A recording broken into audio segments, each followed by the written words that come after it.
Welcome to Something to Talk About.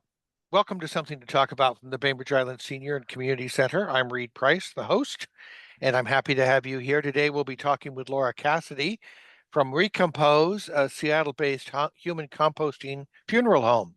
We'll learn more about that in just a moment, but I want to first mention that we are sponsored by Fieldstone Communities of Bainbridge Island, which is a place you'll find independent living, assisted living, and memory care.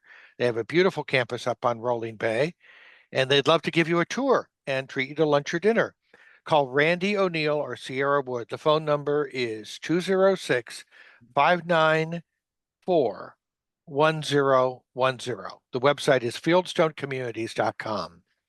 Also, we'd like to acknowledge that we are meeting and living on the ancestral homeland of the Suquamish, the people of the clear salt water, who have lived on the waters and adjacent shores of the Salish Sea since time immemorial.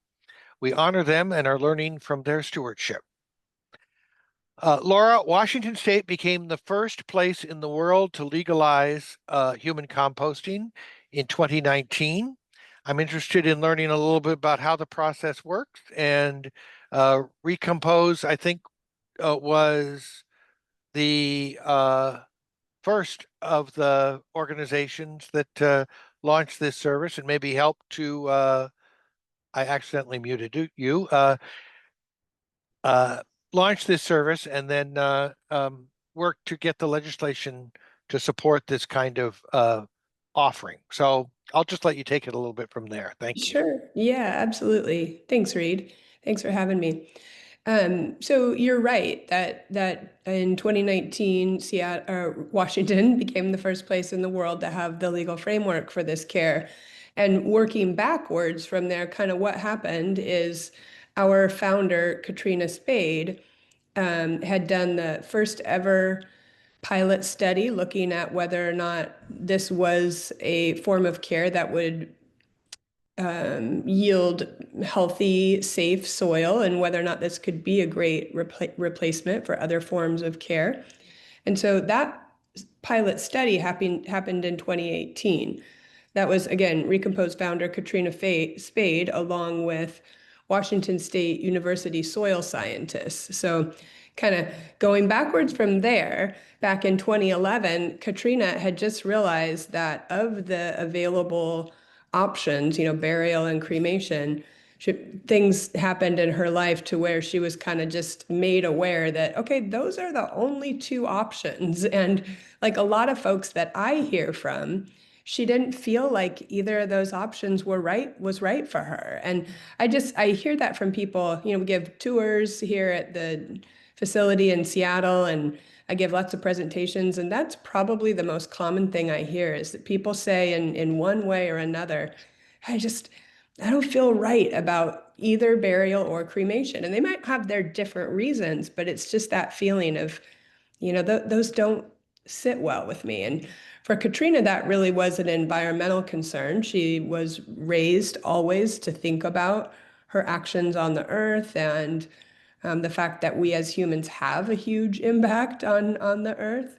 And so kind of having that moment of reckoning and saying, gosh, those are really quite resource intensive and rather toxic options. Why isn't there a better option? And at the time that happened, again, that was 2011, Katrina was in architecture school.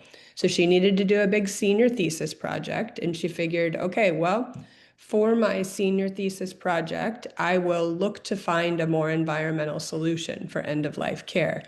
And that was way back in 2011, quite a time before that 2018 pilot study. In those intervening years after college and graduate school, rather, she just continued to work on this project. It was something that she got a lot of encouragement to continue following. And so she really has essentially dedicated her life to this work since that senior thesis came along. So by the time 2011 came to pass, she had gotten as far as really identifying that this agricultural practice of, it's called livestock composting. So agriculturally, farmers compost their horses and cows, and She had gotten to where she understood that process and wanted to find out how applicable that process could be into the human realm. So that was that pilot study with Washington State University. And those are leading experts in soil science and in that livestock composting process. So no big surprise that it was a really successful study. And Katrina had already sort of paved her way to the governor's office by working with her local representative on how would we do this? What would this look like? And kind of getting him, Jamie Peterson, getting him really inspired to make this his pet project in the state legislature. So when they had this beautiful, nutrient-rich, very safe soil from that pilot study, they went to the governor's office with these little individual bags of soil and said, hey, look what we did. This is a great opportunity for Washington State to be an innovator and to go first. And so kind of the rest is history from there. By 2020, the bill was, I'm sorry, by 2020, the law itself was in an operational phase, and Recompose was Recompose. And we were caring for the first folks that were actively choosing this care. So yeah, you're right, Reed. You had mentioned, Recompose is really a leader in this field. We've been caring for folks for a very long time in this way and developing the process, developing standards around the process, really playing a big role, not just in Washington's law change, but California, New York. We recognize those were really important states, so we wanted to help those states get ready to have this care there. So there are now 14 states that have the law, but most of those laws aren't in their operational phase. So kind of just a technicality with the way that laws move through their paces. The lawmakers in most of those states haven't made the law operational yet. So effectively, one of the very few places on earth that you can get this care is still in the Pacific Northwest. So I'm really on a campaign. I'm thinking, in addition to celebrating Microsoft and Starbucks and these things for their Pacific Northwest innovation, we have to really celebrate that this is the home of this very beautiful environmental and very human focused care as well. So maybe y'all So, will join me in that campaign. all right. So I know that there are other options that maybe came online at about the same time. Green burial and alkaline hydrolysis are other alternatives. Are they part of the same legislation? No, no, those are different. Yeah, I don't know much about the legislation around alkaline hydrolysis, but you're right, it happened around the same time. And green burial goes back further than that. Green burial has been just a kind of a quieter sort of existing option for many years. And we really think about composting as sort of the city equivalent of green burial. Everyone that works here at Recompose loves green burial. It's a really beautiful thing. And in our urban and suburban areas, we really just don't have land for burial, whether it's green or not. So Katrina very early on was using that as a model, but saying, how can you then sort of apply basic urban planning ideas of, small footprint, building high to use the space? How do you kind of cross those two and come out with a solution that's really effective for urban and suburban environments where so many people live, of course? So we were talking a little bit before we started, and about the idea, you mentioned it just in the introduction, the idea that uh, maybe some of the traditional options like cremation and traditional burial don't feel right with folks. Um, is there a sense that this option actually resonates emotionally with people? Tell me a little bit about the program, because now you've been doing it, Recompose has been, for many years. Yeah, yeah, I would say it does really resonate with people. I mean, especially here in the Northwest, we have so many folks that are gardeners that love the outdoors, that just sit in awe of the trees outside their windows and almost have a spiritual connection to the earth and the planet in that way. And so for folks like that have that sort of feeling, it really is a very quick, it can often be a very quick, oh yeah, that sounds great. Tell me more, you know? Um, and it's great when folks do come in to take our tours or listen to a presentation that I'm giving, because the more you find out, really, the more you're on board, because the process itself truly is such a direct adaptation of what happens on the forest floor. You know, think about what's happening out there in the world underneath all the trees that are losing their leaves. That decomposition is something that happens all throughout nature. You can't stop it from happening.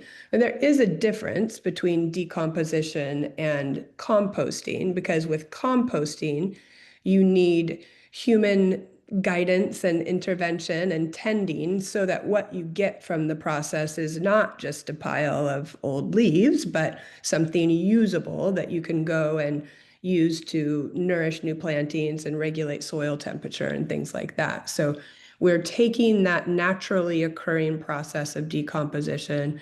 We're using the fact that microorganisms in our bodies and in the plant material that we use in the process, they generate heat. That happens under trees in piles of leaves too. Sometimes you see them sort of steaming, right? So the vessels that we have are capturing the heat that nature creates all on its own. We don't have to add any heat at all. And we're using that heat to break down toxins and denature pharmaceuticals. So when folks ask about, you know, what if my person, you know, took all these cancer drugs before they died? And there's, you know, very few things that the composting process can't be used for. The only things that are not the only ways of dying, the only diseases that we can't care for folks that have died from those diseases are so rare that, in fact, when somebody dies of active tuberculosis, Ebola, these things, they can't be cared for in any commercial facility. So it really has less to do with the composting process maybe being somehow limited in its scope, and just that those highly infectious diseases have to be cared for in a whole nother way. So really just coming back to that natural process, doing such beautiful work, you know, almost all on its own, and generating heat that creates safety within the soil itself. Of course, our team is so important in tending to the soil. Of course, our equipment is so important in making all that process work really well. But it's kind of where I started with this ramble is, yeah, when folks understand just how natural the process is, that really just resonates even deeper for them. And when they learn more about the services and ceremonies that we offer and just the way that this care tends to show up in people's lives, that's where I kind of talk about that second benefit, that as much as this is an environmental solution, it's just such a beautiful human solution as well. So in a sort of traditional funeral home setting, you have a lot of assistance through the process. I'm assuming that's true with Recompose as well. You're a Yeah. funeral home. Yeah, we're a full service funeral home. In fact, we have won now for 3 years in a row the Seattle Times Readers Award for the best funeral home. So, like other funeral homes, we have funeral directors on staff. There's always one of them on call 24/7, 365. So, somebody dies in the middle of the night, somebody dies in the middle of the afternoon. It's all the same. Just give us a call. We're going to take care starting from that moment to understand what you want and need. And the first thing that happens is we'll send our team out to pick that person up and bring them into our care. And in fact, we do that all across Washington State as well as down to the Portland metro area. So included in our $7,000 price is transportation from anywhere in the state as well as Portland metro area. And do you work with other funeral homes, if that's involved, or you pretty much operate directly with the families yourself? The only time that we have to work with another funeral home is when somebody is coming into our care from outside Washington state, which is very common. Kind of going back to that earlier comment I made, it's quite rare still, this care, right? So there are folks all across the country that maybe they saw us on CBS Sunday Morning, or they read about us in the New York Times, and they've been following along, and they have a person that's has died there, or very often it is a person who has a terminal disease themselves, and they're saying, when I die, get me out to Seattle. I want to go to Recompose. So about 20 to 30% of our clients uh, take a plane ride after their death in order to come here and be cared for. And in that case, we do have to work with that community's local funeral home, Phoenix, Philadelphia, wherever that is. We have to coordinate and work with them just because the way that laws are set up, the way that commercial airlines operate, that type of thing. But otherwise, no need to work with another funeral home. And how long does the process take? And what is the sort of, I know that you have done reforestation projects. So talk a little bit about sort of, once uh, you get the body and are working with the family, what's the timeline and sort of what happens in that period? Sure, sure. Yeah, so after an individual comes into our care, our funeral services team is going to be working with that family and community to understand if they want to use our really beautiful services and ceremony spaces. They either will or they won't. And then the next step will be to begin that transformation process in our vessels in what we call the greenhouse. So right here, again, in our facility just south of downtown, kind of the back half of the facility is the greenhouse, which is where the composting happens. And the active phase of composting happens in our vessels. There's a really pictures on our website that you can see of just this very beautiful, kind of futuristic, almost looking array of vessels, but it's also very evocative of a honeybee hive, because that honeybee hive arrangement is so stable. And we love that natural connection to kind of have that evoked there, even within the greenhouse. So within the vessel, each individual vessel where one person is in the active phase of composting at a time. Um, that active phase is about 5 to 7 weeks. That's where we're going to be capturing that heat. That's where the active phase of composting is happening, and toxins and pharmaceuticals are being broken down. And then after that first active phase of 5 to 7 weeks is a curing bin phase for about 3 to 5 weeks.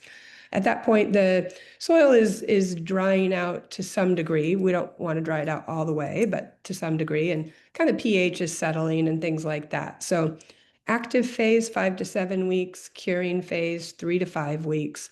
For any given person, it's about 2 to 3 months, sorry. And then at that time, there's a cubic yard of soil for each and every person that we care for will generate about a cubic yard of soil, which is it's quite a lot of soil. It's about what fits in the back of an average pickup truck. That's 3 feet by 3 feet by 3 feet.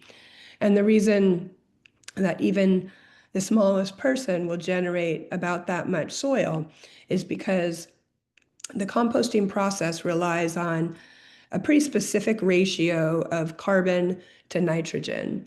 And the nitrogen comes from our bodies, but the carbon comes from wood chips, alfalfa, and straw.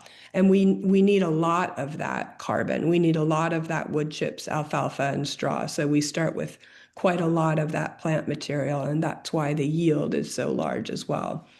Uh, we typically package that cubic yard of soil into some very easy to use, very clean and neat, double-walled brown paper bags. That makes it really easy. Folks come pick those up and then can share very easily with people in their family and their community. But we also have a land donation program. And we always knew we would need to do that to offer another really meaningful way for folks to use their soil. You know, not everybody wants to plant a rose bush, let alone a madrona tree or something like this, right? So that land donation program is available for folks, and our land partners are doing conservation or reforestation all around the region. We've got a partner down by the Oregon border. We've got a partner up in my neck of the woods where I'm from, in the Skagit Valley River area. We have a partner in Olympia, the Deschutes River Valley, and then folks on in your specific area are going to be pretty familiar maybe with an area on Vashon that's shepherded by the Vashon Murray Island Trust. And that's a place that soil can go as well. So of those four areas, soil could be sent to either of those four areas, depending on which of those land partners has the most need at the time that the soil is ready. And then what a lot of folks do is take some, let's say half of their person's soil, and donate the rest of the soil. And it can really be in any ratio, but that ability to keep some of the soil and donate some of the soil is really pretty perfect. It works out really well for people. Yeah, I know that a lot of people who have um, worked with crematoriums have had their loved ones cremated, have enjoyed the process of the the spreading of ashes. May not be as environmentally sensitive as composting, but the idea of having a participation in the final distribution, if you will, is can be meaningful for sure. That's been my experience. Absolutely. Yeah. And you also mentioned the idea of helping areas that need reforestation and that sort of thing. Seems like that also fits into the original vision you were talking about regarding urban planning and the recognition that, we're not all going to have a large garden Exactly. and Right. property where we could spread cubic yard. Yeah, thanks for recognizing that, Reed. That's a really important distinction, is knowing that folks in urban areas may not have a backyard, you know? So that ability to share with these conservation and reforestation programs is great. And, of course, all of us that live in the Northwest, we just really cherish our wild, green, raw areas. What would this state be without that kind of landscape? And so it just feels great for folks to be able to contribute really quite meaningfully to those projects.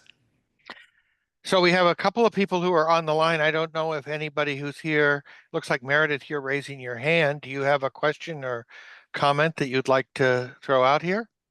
Well, I belong to People's Memorial, but I haven't kept up with how they would handle my interest in Recompost. So if I said that had paid a membership with Recompost, but yet I'm already with People's Memorial, who should I tell my next of kin to contact first? How's that work? Sure, yeah. So People's Memorial is first and foremost a consumer advocacy group. They do have a funeral home as well. But another important thing to know is that Recompose has a partnership with People's Memorial. So your membership as a People's Memorial member means that you get a 15% discount on care at Recompose.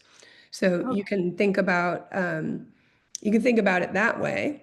And then if you were to sign up with Recompose for prepayment, and or if you were to decide that this is where you wanted your care, either way, folks in your life would want to let us know. Like, we would be the call that folks would make to let us know once you had passed.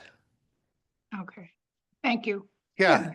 And that kind of answer, that's sort of another wrinkle on what I was asking about cooperating with other funeral homes or Oh, organizations. oh, I okay. mean, this would be an instance, I guess, where somebody has a relationship with People's Memorial And then they can say, this is my wish, or I've already contacted Recompose. So if just so everybody knows what your wishes are, which is such an important thing. We talk about this all the time at the Senior and Yes. Community Center. It's one thing to kind of put something in a piece of paper and then put it in a safety deposit box. People may not get to that safety deposit box before they've already made some decision and gone down some path that was not yours. You Yeah. may have already made arrangements that they won't know about. So one of the things that we all have an obligation to do is to tell everybody around us sort of what our plans would be and what we've already sort of laid out. That is so true. And I'm glad to hear that this community is talking about that. Yeah, we just always really advocate for folks to share what they're learning about, share what they're thinking about. And it's nice when you've come to, hear this conversation that we're having now, or to one of our tours or something.